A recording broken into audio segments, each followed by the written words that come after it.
du bilan, un espace de communication gouvernementale pour évoquer les acquis et défis des départements sectoriels.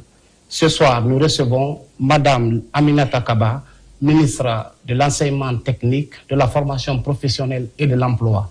Madame la ministre, bonsoir et merci de répondre à notre invitation. Bonsoir, c'est moi qui vous remercie.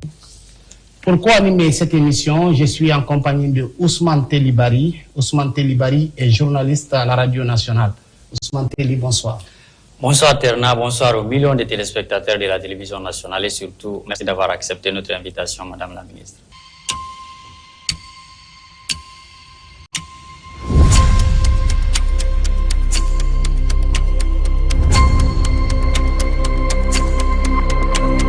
Madame la ministre, pour la première rubrique de cette émission qui est Action et Impact, et nous nous intéressons aux actions phares de votre ministère. Depuis la prise de responsabilité en septembre 2021, qu'est-ce qui a été fait au niveau du ministère de l'Enseignement technique, de la formation professionnelle et de l'emploi? Je vous remercie. Merci beaucoup. Déjà, je commence par remercier l'ensemble de mes collaborateurs pour tout le travail qui a pu être fait au cours de ces années. Parce que lorsqu'on essaie de mettre en œuvre des activités, il faut bien sûr une équipe qui vous accompagne dans ce sens pour que les objectifs puissent être atteints. Et aussi, vous savez, aujourd'hui, nous sommes dans le programme Simandou 2040. Et une des priorités depuis l'avènement et la prise de responsabilité du CNRD a été bien sûr le secteur social. Et l'éducation aujourd'hui qui est inscrit au niveau de l'axe 2, du pilier 2 du programme Simandou 2040, montre à suffisance l'importance du développement du capital humain pour le développement socio-économique et durable de notre pays. Et l'enseignement technique est aujourd'hui quand même un secteur assez important qui permettra à long terme, déjà à court terme mais également à long terme, de pouvoir atteindre les objectifs de développement durable. Au niveau de l'enseignement technique et de l'emploi, nous avons plusieurs réformes structurelles que nous avons entreprises, notamment il y a 4 axes. Donc, si je prends l'axe 1, qui est l'accès à une formation professionnelle de qualité, à ce niveau, nous parlons d'abord des infrastructures. Parce que pour que nous puissions parler d'enseignement de qualité, il faut d'abord des infrastructures adéquates et fonctionnelles. Donc, il y a eu un accent particulier qui a été mis sur les infrastructures, mais également sur le paiement des bourses d'entretien. Donc, ça, c'est une première au niveau d'enseignement technique. C'est la première fois que tous les boursiers de l'enseignement, enfin tous les élèves apprenants de l'enseignement technique reçoivent leur bourse à 100%. Également, nous avons la construction de plusieurs écoles et établissements ainsi que leurs équipements, l'équipement de ces écoles. Notamment, nous avons l'inauguration. Il y a eu l'inauguration de 2 ERAM, dont celle de Dabola. Ça s'est passé en 2022. Ouais. Et lorsqu'on prend également au niveau d'autres établissements qui ont connu des rénovations, nous avons par exemple le CAPPS de Kipé, nous avons l'ENPT qui ont bénéficié de rénovation. Et aussi, nous avons des chantiers en cours qui sont des chantiers assez vastes pour améliorer les infrastructures. Notamment, nous avons le village numérique qui se trouve à Kipé. Nous avons également l'École nationale d'éducation physique et de sport, l'ENEPS, qui se trouve à Dalaba. Et il y a également le CED de Pita. Donc ça, c'est vraiment tout ce qui est... Et il y a, sans oublier, bien sûr, Mamou, où on a l'ENATEF de Mamou, qui est l'École nationale des techniciens des eaux et forêts. Donc ça, c'est juste pour citer quelques écoles. Il y a également eu l'amélioration des régimes d'internat, où les écoles sont quand même dotées, les apprenants, on met à leur disposition des denrées, parce qu'on ne peut pas être à l'internat et ne pas être pris en charge. Donc c'est une prise en charge totale. Au début, c'était 4 écoles qui étaient concernées, donc les écoles nationales d'élevage et d'agriculture, les ENAE, dans les 4 régions. Et on a rajouté, depuis l'année dernière, l'ENSSK, c'est l'École nationale de santé de Kindia, qui aussi est à régime mixte, où on a l'internat et la possibilité d'être en internat et en externat. Et avec comme impact direct, bien sûr, un environnement beaucoup plus décent pour l'apprentissage des apprenants. Et nous avons l'axe 2, notamment qui concerne la qualité de l'apprentissage et des contenus. Dans cet axe, nous avons mis l'accent sur plusieurs activités, notamment la formation des formateurs, mais également le changement des curricula et l'harmonisation des filières. Parce que lorsqu'on est arrivé, on a trouvé que toutes les écoles, ou la majorité, avaient que ce soit au niveau du secteur privé que du secteur public, nous avons des filières, des programmes qui n'étaient pas du tout adéquats. Donc vous allez par exemple voir dans une école où on parle de électricité industrielle, dans une autre école, en électricité tout simplement, dans une autre école, il y a une autre terminologie. Donc à un moment, on a jugé nécessaire qu'il fallait harmoniser tout ça pour que les gens puissent se retrouver. Parce qu'il faudrait quand même qu'on puisse s'adapter aux standards en la matière. Ensuite, lorsqu'on change les curricula, ça c'est une première, mais il faudrait s'assurer aussi que la formation des formateurs suit aussi la même lancée. Parce que pour que nous puissions avoir un système d'enseignement technique performant, on ne peut pas le faire sans les encadreurs et les formateurs. Donc nous avons mis un accent particulier, non seulement à recruter, parce qu'il y avait un déficit de formateurs au niveau de l'enseignement technique. Il y a eu à peu près 1023 formateurs qui ont été recrutés et qui ont bénéficié de formation au niveau, en termes de l'ensemble de capacités sur tout ce qui est pédagogie.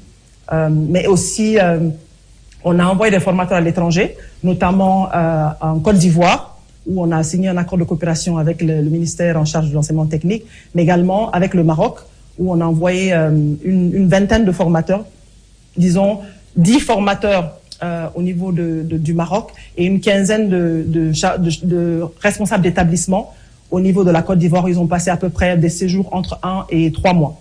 Et tout ceci vraiment dans le cadre de l'ensemble des capacités de ces gens, parce qu'il est important de comprendre que l'enseignement technique, pour nous, nos écoles ne sont pas de simples écoles, ce sont des entreprises. Parce que l'enseignement technique est quand même à 70% de cas pratiques. Et l'objectif d'être dans une école d'enseignement technique, c'est vraiment de s'assurer que lorsqu'on sort de cette école, on puisse avoir un emploi tout de suite à la clé ou bien être auto-entrepreneur. Donc ça, c'est juste pour vous donner, ça c'est en termes d'impact direct. Également, il y a en termes d'apprentissage et d'amélioration, il est important aussi qu'on reste compétitif.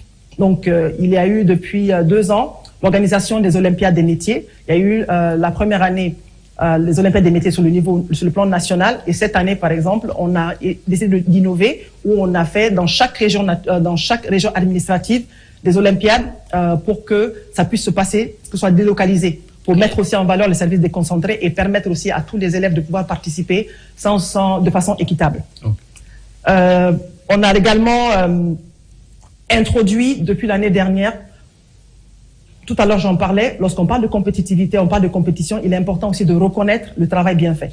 Donc on a également commencé à revaloriser les personnes qui partent à la retraite en faisant des cérémonies de distinction, également des enveloppes symboliques pour aussi mettre en valeur et reconnaître le travail qu'ils ont accompli pendant toute leur carrière. Donc ça c'est quand même important. Donc le mérite au niveau des formateurs, mais également le mérite et l'excellence au niveau des apprenants. Vous n'êtes pas censé savoir qu'au niveau du programme Simandou 2040, l'éducation est bien sûr au niveau du deuxième pilier stratégique, mais en plus, il y a un volet spécifique qui s'appelle Simandou Academy. Ouais. Et lorsqu'on parle de Simandou Academy, on parle d'excellence académique. Parce que l'objectif du chef de l'État, bien sûr, c'est de s'assurer que le capital humain est mieux développé et qu'on s'assure que les Guinéens sont en mesure d'être assez compétitifs, non seulement sur le plan local, mais également sur le plan régional, parce que lorsque le projet qui est en train de se déployer, il ne faudrait pas que les Guinéens soient en marge. Et que tous les métiers qui tournent autour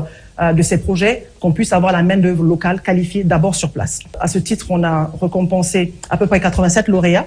Et la particularité de cette récompense, notamment, c'est qu'on a une catégorie féminine, donc on a quand même mis l'accent sur l'inclusion et le genre, donc où il y a beaucoup de filles qui ont été récompensées, surtout celles qui osent aller dans les métiers techniques, parce que là aussi il y a une grande disparité entre les garçons et les jeunes filles au niveau de l'enseignement technique, mais également on a tenu, et là on a célébré il n'y a pas longtemps avec la ministre en charge de la fonction féminine le mois de la journée internationale des personnes vivant avec un handicap, et nous on avait déjà anticipé, où on a intégré quand même dans les distinctions les personnes vivant avec un handicap, parce qu'il est quand même important de les encourager et de pouvoir magnifier leur réussite sur le plan national. Okay. Et on a, entre autres, plusieurs conventions que nous avons eu à signer avec les partenaires, mais aussi un élément très important qui est important, nous avons essayé de collaborer avec tous les départements sectoriels en fonction de la spécificité de nos écoles, notamment si je prends les écoles de santé, nous avons travaillé en étroite collaboration avec le ministère de la Santé pour l'inspection et le contrôle des écoles de santé, des écoles de santé communautaires, mais également le secteur privé. Parce qu'il y a quand même, il faut mettre un peu d'ordre au niveau de l'enseignement technique. Et il est important que la main-d'œuvre puisse être non seulement qualifiée, mais qu'on s'assure que les normes et standards sont respectés en la matière. Donc, avec bien sûr comme impact le développement de l'apprentissage dans un environnement assez sain et également l'amélioration de la compétitivité de nos apprenants. Donc, nous avons également un troisième axe qui est la gouvernance et le pilotage du système d'enseignement technique. Donc, à ce niveau, il y a les réformes juridiques profondes que nous avons entamées. Notamment, nous avons l'élaboration de la politique nationale de l'emploi. Donc, ça, c'est côté emploi. Et on a également la valorisation des textes, la validation des textes réglementaires de la Direction nationale de l'apprentissage du poste primaire et secondaire. Donc ça, c'est les CRPPS. Donc là, il faut comprendre qu'à ce niveau, c'est la première fois qu'on arrive à avoir des textes réglementaires pour pouvoir piloter correctement ces écoles-là. Et juste à titre de rappel, peut-être c'est quelque chose que les gens ne comprennent pas. Au niveau de l'enseignement technique, nous avons 3 niveaux. Donc on a le poste primaire, on a les BT et les BTS. Et également, on a les BT et les BTS, et aussi on a les CAP. Et lorsque vous voyez, le niveau primaire, c'est surtout ceux qui sont en abandon scolaire qu'on essaie de récupérer ou ceux qui ont arrêté le niveau primaire. Donc, et en général, à la clé, ils ont des certificats. Donc, en général, c'est des cours de 9 mois, maximum 12 mois. Donc, et on leur délivre des certificats d'apprentissage. Par contre, le BTS et le BT ou le CAP, le CAP, en général, c'est des diplômes où il faut avoir soit le brevet pour pouvoir accéder à nos centres de formation, mais également le niveau bac. Et ça, c'est une autre réforme majeure que nous avons intégrée. Aujourd'hui, au niveau de nos écoles, si vous n'avez pas le niveau requis, vous ne pouvez pas accéder à l'école d'enseignement technique dans la filière non adaptée. Pourquoi? Parce qu'on a eu des rencontres avec le secteur privé qui se plaignait de la qualité de formation au niveau de nos apprenants. Donc, si on veut rester compétitif, on doit quand même pouvoir rester à l'écoute du secteur privé.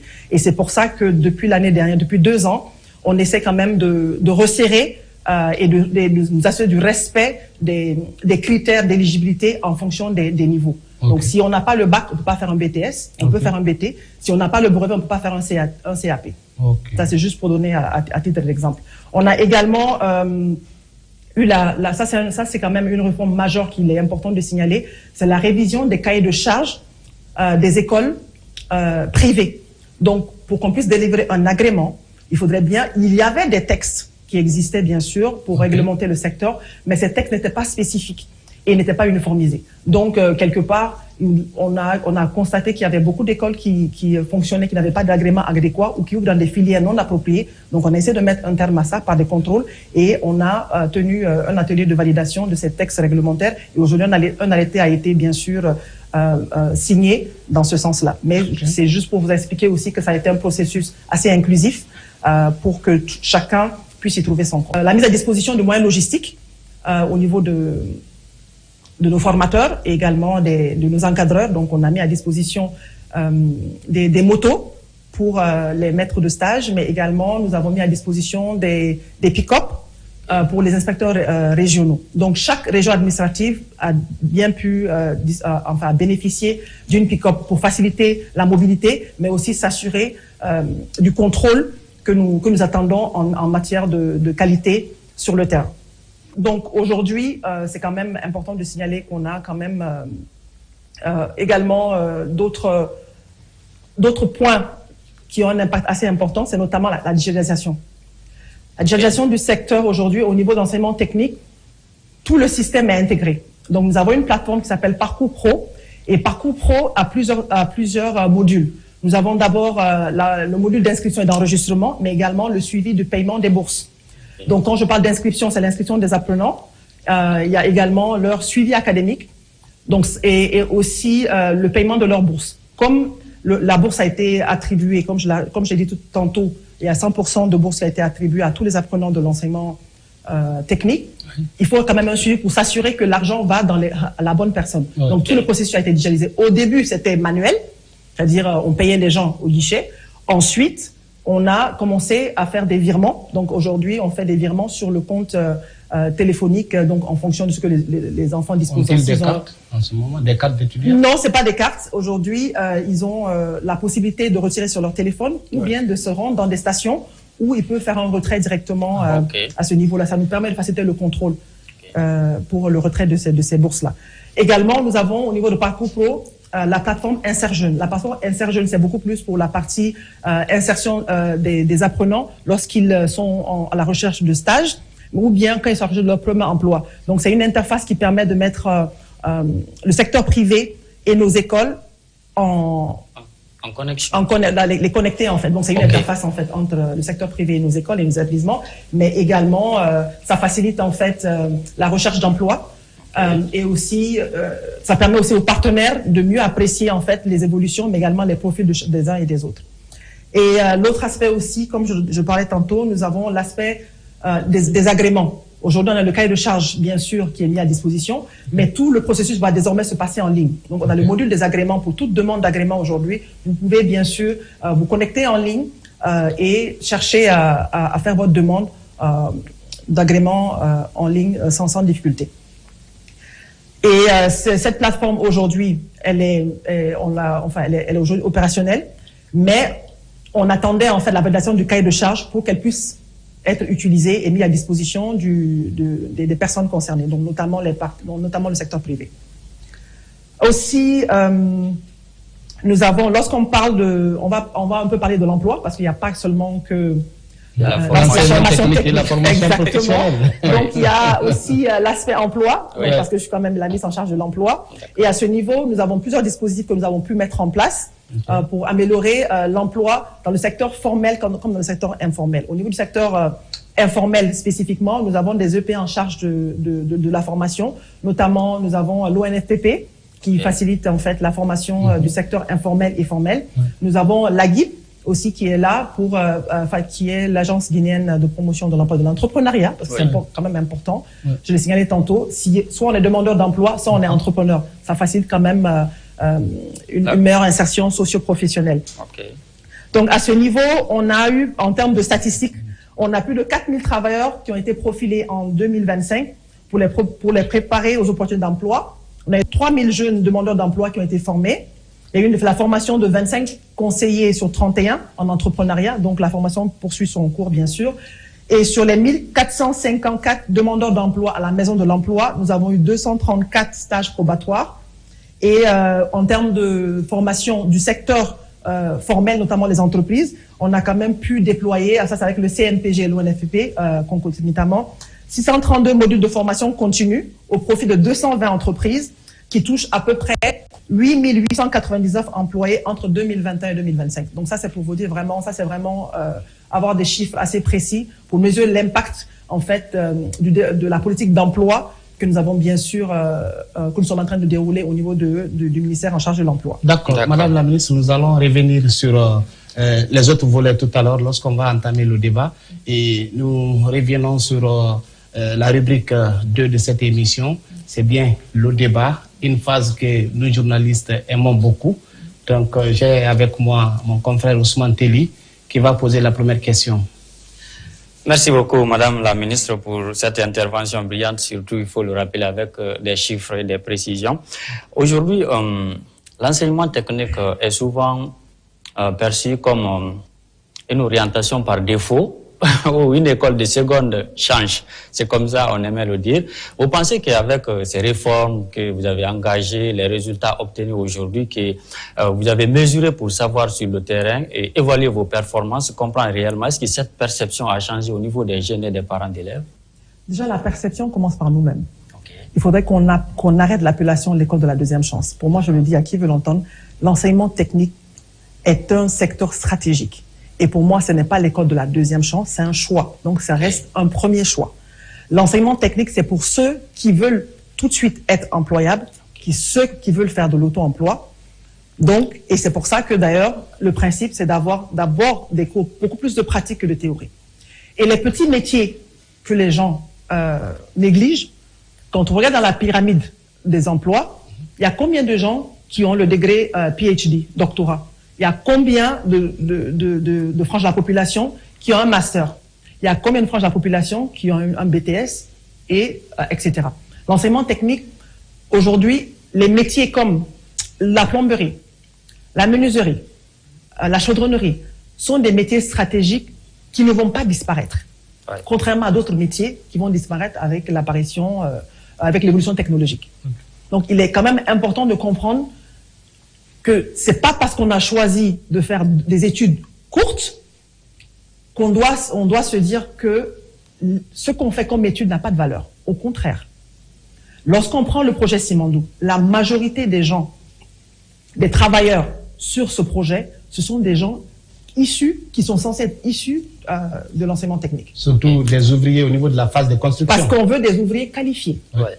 Donc, qui dit ouvrier qualifié parle d'enseignement technique. Donc, que ce soit au niveau de la pose des rails, que ce soit au niveau des BTP, même les bâtiments. Aujourd'hui, regardez qu'on a créé toutes les infrastructures et les projets qu'on est en train de mettre en place. C'est quand même avec des gens qui sont soit passés par l'enseignement technique, ou bien, même s'ils ne sont pas passés par l'enseignement technique, il est important de renforcer leur capacité, comme je disais tout à l'heure, avec des certifications, et pour que, in fine, on puisse s'assurer que nos infrastructures répondent à une certaine norme et à une certaine qualité, comme ce se passe dans les autres pays. Donc, pour moi, l'enseignement technique reste un enseignement de premier choix, et ce n'est pas la perception que les gens ont avec toutes les réformes que nous avons engagées, la formation des formateurs, les équipements de nos écoles, la construction, la rénovation de nos écoles. On allait au point où, dans nos écoles aujourd'hui, on a mis l'accent sur la salubrité. Okay. D'ailleurs, même bientôt, on va finaliser en fait la compétition nationale que nous avons lancée pour l'amélioration des infrastructures et l'assainissement de nos écoles. Donc, qui a pris fin la semaine dernière. Les résultats seront bientôt proclamés. Et tout ça, c'est pour pouvoir nous assurer des conditions dans lesquelles nos apprenants sont en train d'évoluer et leur donner plaisir et rendre le secteur beaucoup plus attractif. Parce que quand un secteur n'est pas attractif, forcément, les gens ont l'impression que c'est une poubelle. Sauf que non, pour moi, ce n'est pas une poubelle. Quand vous prenez les pays comme l'Allemagne, ils sont développés autour du système d'enseignement technique. Oui. Donc, il est important que nous puissions faire la même chose et je pense bien qu'on est dans cette lancée. C'est pour ça qu'aujourd'hui, au niveau de l'enseignement technique, nous avons des conseils d'établissement où le secteur privé doit faire partie intégrante de la formation de nos apprenants. Si on veut orienter le cursus de formation, si on veut insérer les jeunes, il faudrait que le secteur privé puisse s'impliquer davantage dans la mise en place des curricula, qui puisse faciliter l'insertion des jeunes au niveau pour les stages, qui puisse faciliter l'alternance et j'en passe. Donc pour moi, c'est vraiment un secteur transversal, mais également qui doit se construire avec le secteur privé et avec tout le monde pour qu'on puisse changer et rendre plus attractif ce secteur pour le bénéfice de l'économie guinéenne. Oui, une deuxième question, c'est l'insertion des jeunes aujourd'hui. Tout à l'heure, vous avez évoqué le secteur privé presque tout au long de l'émission. Nous savons que vous vous formez, vous participez à rehausser le niveau de l'enseignement technique et puis vous déversez vos étudiants sur le marché de l'emploi, le secteur privé va les récupérer.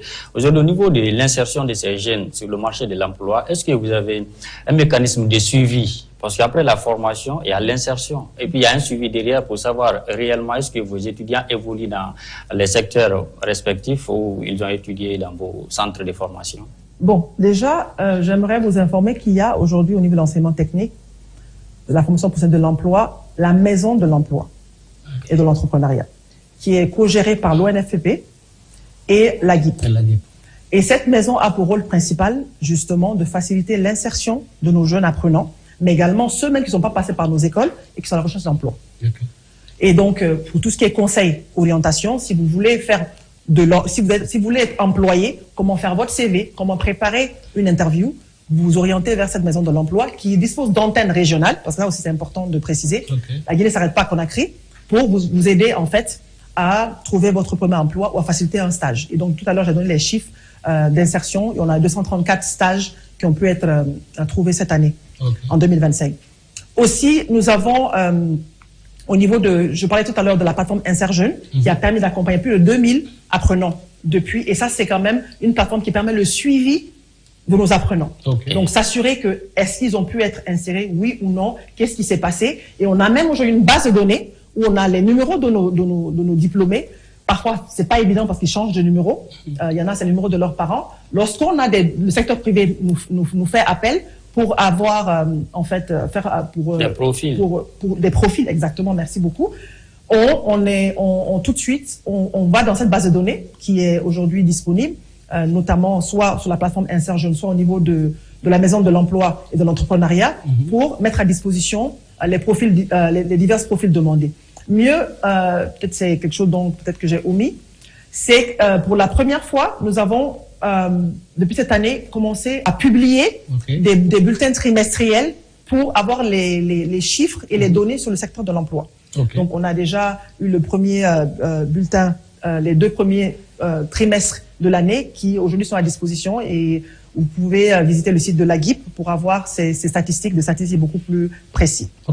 Madame la ministre, vous avez évoqué beaucoup de réformes, mais la réforme majeure d'abord, c'est le fait d'accorder des bourses d'entretien aux étudiants pour inciter beaucoup plus de jeunes à aller vers l'enseignement professionnel.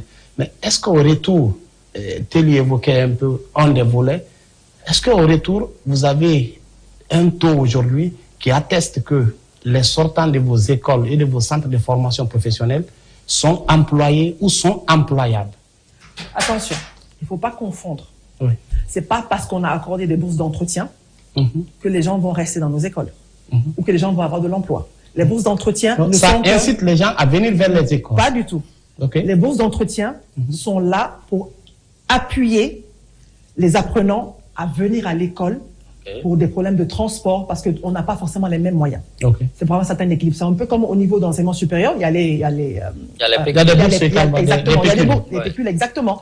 Les pécules, c'est pas ça qui attire les gens vers l'université. Les gens viennent d'abord pour chercher une formation. Donc nous, on a mis l'accent, sur la qualité de la formation, donc la révision des curricula, des filières, mais également la formation des formateurs, l'équipement de nos écoles et l'amélioration des infrastructures. C'est ça qui rend l'enseignement technique attractif. C'est ça qui permet de nous assurer que la qualité de l'enseignement est améliorée, de l'apprentissage. Donc, quand j'ai l'apprentissage, toujours les CAPPR, ceux qui font la couture, etc. Ensuite, on s'assure de leur suivi, donc en passant par l'AGIP et les autres moyens à disposition, disons les autres EPA qui sont à disposition, pour faire des formations de mise à niveau si nécessaire, pour faciliter leur insertion à travers les plateformes dont j'ai parlé tout à l'heure, comme Insert Jeune, pour vous assurer qu'ils sont effectivement, ils bénéficient effectivement soit d'un emploi, soit d'un stage, ou même qu'ils puissent s'orienter vers l'entrepreneuriat. Et ça, c'est quelque chose peut-être que je n'ai pas signifié. On est en train de travailler avec les partenaires techniques pour intégrer au niveau de l'enseignement technique, dans le programme de l'enseignement technique, l'entrepreneuriat. Pourquoi? Parce que, comme je l'ai dit tantôt, on ne veut pas que des employés. Nous voulons aussi des gens qui peuvent créer de l'emploi. Et c'est seulement à cette condition-là que nous pouvons nous assurer quand même qu'il y a quand même l'économie nationale est boostée. Et ça, l'entrepreneuriat ne doit pas s'apprendre après le cursus, mais pendant le cursus, comme dans le système anglo-saxon. Et ça, nous en avons conscience. Donc, nous sommes en train d'améliorer réellement des réformes profondes pour nous assurer de la continuité de service, mais également d'avoir des apprenants compétitifs à l'instar des pays de la sous-région. Madame la ministre, parmi toutes ces initiatives ou tous ces projets avec ces résultats concrets aujourd'hui, parce qu'il faut se promener un peu en Guinée pour comprendre, les écoles professionnelles quand même sont dotées des équipements des dernières générations. Vous, particulièrement, parmi tous ces projets ou toutes ces initiatives ici, vous êtes fier de quelle initiative qui a marqué réellement ici les jeunes ou qui a eu un impact réel sur les jeunes? Vous vous dites, moi, Aminata Kaba, je suis fier de cette initiative que nous avons menée au département depuis ces 4 ans ici, parce que ça a un impact sur la vie des jeunes Guinéens. Il y en a tellement. Il y en a tellement. Vous savez, il est quand même important de comprendre qu'il y a des acquis qui ont été mis en place par mon prédécesseur, que j'ai renforcé, notamment la plateforme Parcours Pro. Ça, c'est quand même une innovation au niveau de l'enseignement technique qui a permis non seulement, je l'ai dit tantôt, de faciliter le suivi des apprenants et également favoriser la traçabilité des paiements de bourse pour qu'on s'assure que chacun reçoit sa bourse. Donc ça, déjà, c'est pour moi, et on a amélioré ces modules-là, la plateforme, et on a amélioré les modules, notamment le module d'agrément, le module Insert Jeune, qui est quand même, comme je le disais, c'est un système intégré qui facilite en fait le suivi de nos écoles et de nos établissements et nous assurer également de leur inscription à leur sortie jusqu'à leur insertion professionnelle. Et là, on est en train également, dans la même lancée, de développer un nouveau module qui s'appelle e-learning et qui permet là aussi le suivi pédagogique et personnalisé des apprenants. Et avec des modules accessibles en ligne, donc pour la préparation des cours. Donc ça, ce sont quand même des choses pour moi qui ont assez d'impact. L'autre fierté que j'ai, c'est pour la première fois, nous avons fait l'acquisition de plus de 6000 manuels de référence. Et ça, c'est la première fois que l'enseignement technique dispose de guides d'apprentissage qui permet aux professeurs, enfin, aux formateurs de s'inspirer pour pouvoir préparer leurs cours. Donc, des fiches techniques, des grilles d'évaluation, des exemples concrets en situation de réel, tout ça, c'est dans les guides. Donc, soit des guides en électricité, des guides en topographie, des guides en maçonnerie, plomberie, alignés sur les standards internationaux, parce que on a fait un partenariat avec le CEMEC du Québec, qui est une référence en matière d'enseignement technique et de formation professionnelle, pour mettre à disposition ces manuels. Donc, on a les manuels physiques aujourd'hui qu'on a au niveau de nos établissements, mais également on a la possibilité d'avoir accès en ligne. Donc, d'avoir accès à la plateforme en ligne. Aussi, une autre fierté, c'est aujourd'hui, nous avons au niveau de nos ENI, nos écoles nationales d'instituteurs, on a fait l'acquisition de plus de 19 000 manuels et équipements didactiques. Et sans oublier, on a mis à disposition aussi des kits ludiques pour le préscolaire. Parce que, pour ceux qui l'ignorent, nous, au niveau de l'enseignement technique et de la formation professionnelle, nous sommes en charge de former les instituteurs pour le primaire, mais également pour la maternelle. Et pour ça, il faut mettre quand même un accent sur la qualité de la formation des formateurs. Et pour moi, ça, c'est une fierté. Depuis ma prise de fonction, nous continuons à mettre l'accent sur la formation des formateurs. Mon prédécesseur aussi l'avait fait, où on avait amené au niveau de l'ISEG beaucoup on a permis à ces gens d'avoir des diplômes de master pour pouvoir être des gestionnaires d'établissements, par exemple. On a, comme j'ai dit tantôt, on a envoyé des gens en formation pour des renforcements de capacité parce que le monde évolue. L'éducation évolue. Si on est, pour être compétitif, on doit s'assurer que de façon continue, on assure une certaine formation de nos formateurs. Donc pour moi, ça ce sont des réformes majeures dont je suis particulièrement fière. La distinction des lauréats, c'est la première fois qu'au niveau de l'enseignement technique, qu'on distingue qui que ce soit. D'habitude, c'est l'enseignement préuniversitaire, l'enseignement supérieur. Parce qu'on est toujours les orphelins du système. Aujourd'hui, grâce à la vision du chef de l'État, cela a changé.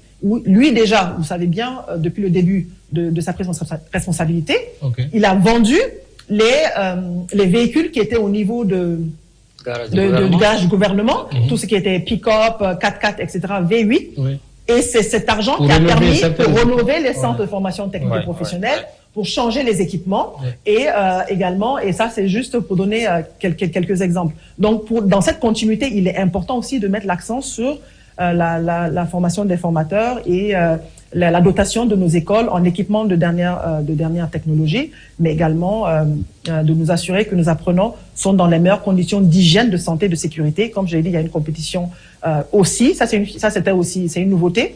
Les Olympiades des métiers, la compétition nationale d'assainissement, ce sont des innovations qui rendent le secteur beaucoup plus attractif, qui valorisent nos apprenants, parce que ça leur permet quand même de pratiquer sur le terrain. Donc pour moi, ce sont des innovations majeures qu'il est important de pouvoir mettre en valeur. Il y a un point aussi dont je suis particulièrement fière, que j'ai failli oublier, c'est la mise à disposition des kits individuels d'apprentissage, les KIA. Donc pour la première fois aussi, on a mis à disposition l'année dernière plus de 1400 kits individuels d'apprentissage pour tous les secteurs, les différentes filières au niveau de l'enseignement technique. Donc que ce soit des kits pour quelqu'un qui est chaudronnier. Et juste pour expliquer, pour moi, on ne peut pas aller au champ sans sa houe au Sadaba. Aujourd'hui, ces kits individuels d'apprentissage, ce sont les outils qui permettent à nos apprenants d'être beaucoup plus performants, mais également de faciliter les travaux pratiques de groupe, parce que chacun a son kit et ça permet quand même, ça améliore la qualité de l'apprentissage et la facilité d'enseignement par les professeurs, mais également la réceptivité et la performance de nos apprenants sur le terrain.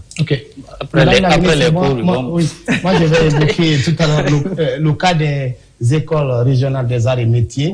On voit que lorsqu'on fait un peu le tour du pays, on se rend compte que c'est des grands bâtiments, des beaux bâtiments dotés d'équipements, mais parfois, il y a très peu d'étudiants qui sont dans ces écoles.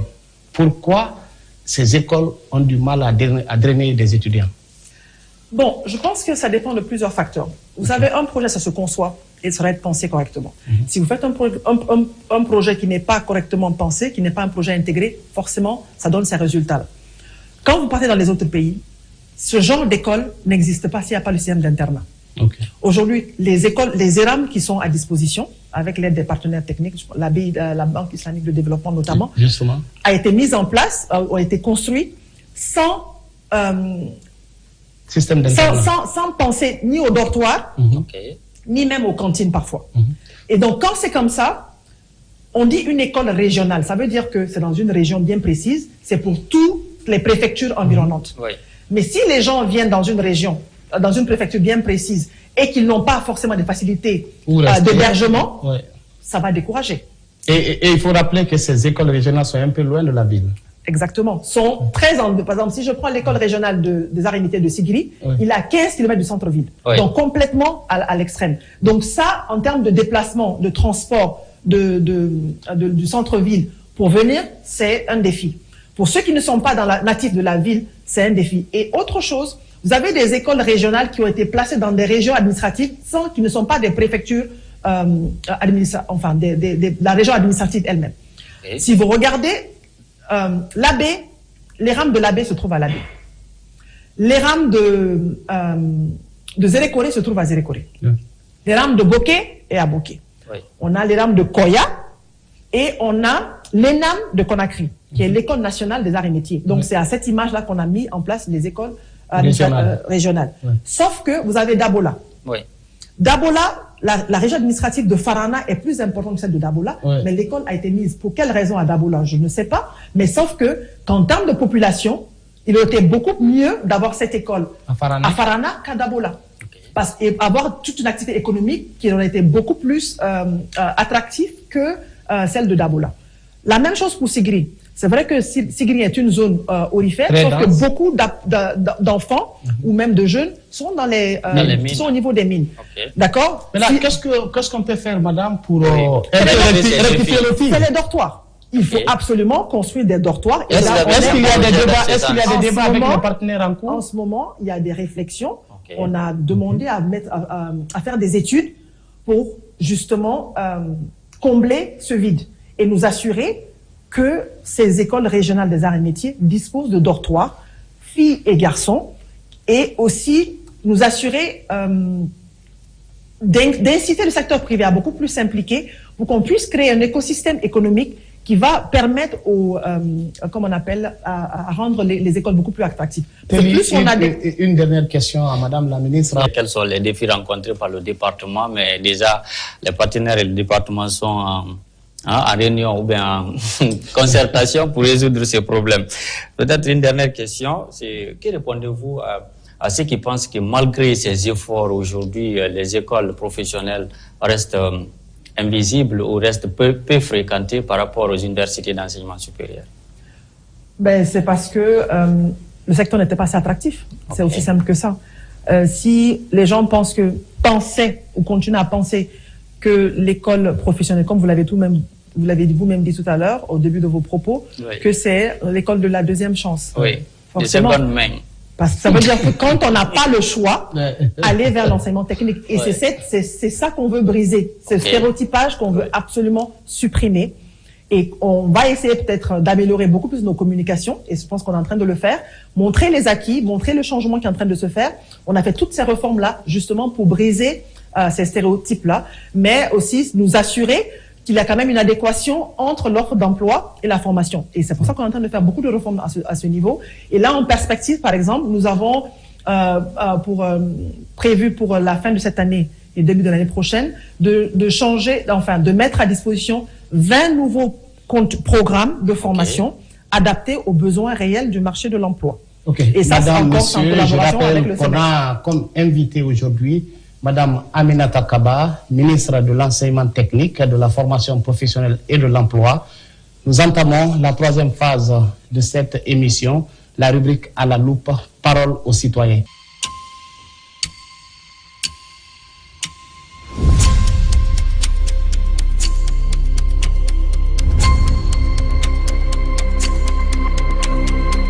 La première question de l'auditeur Sidiki Konaté de Kankan. Justement, Sidiki Konaté dit, Madame la ministre, quelles réformes ou modernisations ont été réalisées pour adapter la formation professionnelle aux besoins du marché, notamment en prévision du projet Simandou?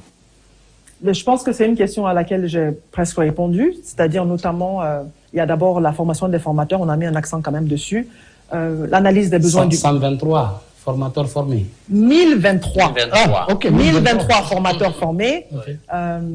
D'abord, il y a eu 1023 recrutés et il y a également eu 1023 formés en pédagogie, mais également il y a eu des formations pour les chefs d'établissement, pour les encadreurs. Il y a eu à peu près 400 encadreurs qui ont été, où il y a eu des formations spécifiques à l'intention en fonction des différentes filières. Est-ce que parmi ces formations, vous avez pensé un peu, Madame la Ministre, à la digitalisation et aux outils de l'IA aujourd'hui, la robotique, tout ça?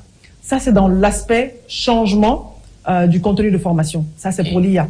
Mais également, il faut pas oublier que nous avons quand même pensé à mettre à disposition des outils numériques. On a un deuxième citoyen, Mouktar de Sanoya Kalogoya. Ok.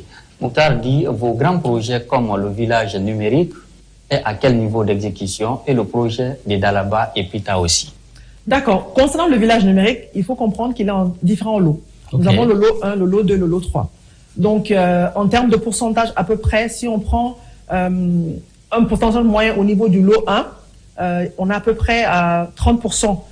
Donc, on a accusé quand même du retard dans la mise en œuvre de ce projet-là. Okay. On a le lot 2 qui est à peu près à plus de entre 60 et 70% de réalisation et le lot 3 qui va bientôt démarrer. Donc, c'est en phasage parce qu'il y a les bâtiments administratifs, il y a les dortoirs, il y a la partie petite enfance aussi qui est prévue. Donc, ça, quand même, sont des challenges auxquels nous avons fait face, mais je pense que c'est en bonne voie. Concernant Dalaba et Pita, nous avons le set de Pita, on a un taux moyen de 70% de taux d'exécution. Et avec une projection de 90% d'ici la fin de l'année. Et concernant Dalaba, on a un taux moyen de entre 40 et 50%, parce que là aussi c'est en deux lots. On a deux entrepreneurs différents qui sont en train de travailler sur le terrain, donc on a un taux moyen d'à peu près 45%. Ok, il y a Mamadi Kaba, kilomètre 36 Sanoya Rai, Télé. Quelle a été la progression de la digitalisation Parcours Pro, Insert Jeune, dématérialisation des bourses? Bon, je pense que là, j'ai assez... j'ai parlé de long en large de ce projet, mais pour le satisfaire. Le satisfaire, je pense que ça a été progressif. On a d'abord mis en place l'outil et ensuite on a commencé vraiment à améliorer le fonctionnement de la plateforme. Donc en partant de l'inscription et la réinscription des apprenants, en insérant la partie e-payment pour le suivi et la traçabilité du paiement digital, le module Insert Jeune pour le suivi de l'insertion des jeunes, donc en mettre en relation le secteur privé avec nos apprenants, et puis aussi d'autres modules que nous allons intégrer, notamment le module de livrance des agréments, mais aussi le module de e-learning qui facilitera en fait le suivi pédagogique et personnalisé de nos apprenants. Donc c'est vraiment quelque chose qui continuera à être mis à jour et à être développé en fonction des besoins. Ok, Madame, on a un quatrième citoyen qui a aussi posé des questions. Je pense que c'est la même personne, le même citoyen, Mamadi Kaba, kilomètre 36, Sanoya Rai, qui a une deuxième question pour vous. Oui, quels sont les taux de réussite et d'admission aux examens de sortie 2025, CAP BEP, BT, BTS, ETC? Lui, il est, on dirait, je ne pourrais pas dire, parce que, excusez-moi, je n'ai pas ça en tête. C'est des chiffres. Mais je sais qu'en moyenne, cette année, on a eu plus de 80%, si je ne me trompe pas. C'est entre 70, parce que ça a quand même baissé par rapport à l'année dernière. Je pense qu'il y a peut-être, c'est entre 70, plus de 70%. Ça, je sais que sans vouloir me tromper. Voilà, plus de 70%. Madame la ministre, nous arrivons au terme de cette émission. Est-ce que vous avez, en quelques minutes, ou bien en une minute, des précisions à apporter? J'aimerais d'abord remercier, mon équipe, comme je le disais tantôt, l'équipe qui m'a aidé à atteindre les objectifs, mais également tout le gouvernement, et avec sa tête, le chef du gouvernement, M. Amadou Riba, pour les orientations, mais également le fait qu'il nous a aidé quand même, le support qu'il nous apporte au quotidien pour la mise en œuvre et l'atteinte de nos objectifs, et sans oublier bien sûr le chef de l'État qui a bien voulu me faire confiance pour me nommer à la tête de ce département, qui est un département assez stratégique, mais où vraiment on peut ressentir l'impact que l'on a sur la population, parce que la majorité de la population, il y a plus de 52% de jeunes. Il est quand même important de comprendre que l'enseignement technique aujourd'hui est un pilier central du système d'enseignement de façon globale. Et lorsqu'on parle de l'emploi, il est important de noter que dans le programme Simandou, l'enseignement technique a une place de choix. Et c'est pour ça, d'ailleurs, peut-être je ne l'ai pas précisé, que nous avons procédé à un profilage de plus de 60 000, sur une population de 60 000 travailleurs qualifiés. On a réussi quand même à pouvoir définir un échantillonnage de plus de 4 000 personnes sur lesquelles on peut savoir où les orienter, pouvoir favoriser leur insertion, parce qu'à la fin du projet, il est estimé entre 55 000 et 65 000 personnes démobilisées, et ça, c'est de la main-d'œuvre qui doit être redéployée sur d'autres projets d'infrastructure pour faciliter l'insertion de tous et bien sûr l'employabilité des jeunes de notre pays. Madame la ministre, soyez rassurée que ça a été un immense plaisir pour nous de vous recevoir. Plaisir partagé, merci beaucoup. Mesdames, Messieurs, ça a été un plaisir pour nous de vous recevoir dans cette émission. À la prochaine.